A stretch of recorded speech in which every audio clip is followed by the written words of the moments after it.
హైదరాబాద్ అంబర్పేట సిపిఎల్లో తుపాకీ మిస్ఫైర్ అయింది. ఏపీ క్యాడర్కు చెందిన కానిస్టేబుల్ కు గాయాలయ్యాయి. ఒక రౌండ్ ప్రమాదవశాత్తు పేలడంతో భుజానికి గాయమైంది. బాధితుడిని నాంపల్లిలోని ఓ ప్రైవేట్ ఆసుపత్రికి తరలించారు.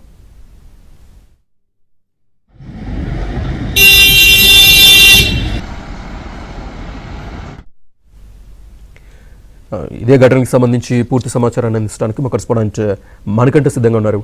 మణికంఠ, సిపిఎల్లో తుపాకీ మిస్ఫైర్ కి సంబంధించి మీ దగ్గర ఉన్న అప్డేట్ ఏంటి? శ్రీనివాస్, హైదరాబాద్ లో కానిస్టేబుల్ వద్ద గన్ మిస్ఫైర్ అయిన ఘటన ప్రస్తుతం ఆలస్యంగా వెలుగులోకి వచ్చింది.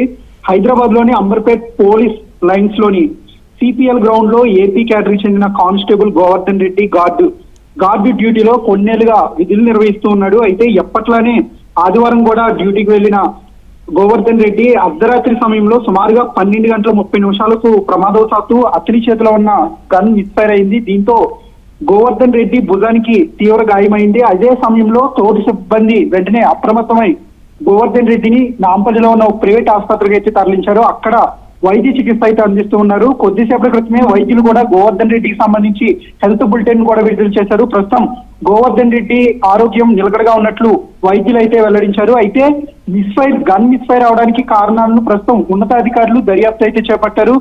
గోవర్ధన్ రెడ్డి డ్యూటీలో ఉన్నప్పుడు నిర్లక్ష్యంగా ఉన్నాడా, లేదంటే గన్ సేఫ్టీకి సంబంధించి భద్రతా లాకును ఉపయోగించకుండా ఉన్నాడా అనే దానిపై ప్రస్తుతం ఉన్నతాధికారులు అయితే దర్యాప్తు అయితే చేపట్టారు. ఎందుకంటే అదే సమయంలో పగల సమయంలో అటు పోలీస్ స్టేషన్ కు వచ్చేవారు కావచ్చు, లేదంటే ఇతర వ్యక్తులు కావచ్చు, గన్ మిస్ఫైర్ అయిన సమయంలో వాళ్ళకి ఇంకేమైనా అయితే కూడా పెద్ద మొత్తంలో అది నష్టం వాటిల్లే అవకాశం ఉంది. సో అర్ధరాత్రి సమయంలో ఎవరూ లేకపోవడం కూడా పెద్ద ప్రమాదం తప్పిందని చెప్పుకోవచ్చు. ప్రస్తుతం ఈ ఘటనపై ఉన్నతాధికారులు అయితే దర్యాప్తు చేపట్టారు. శ్రీనివాస్.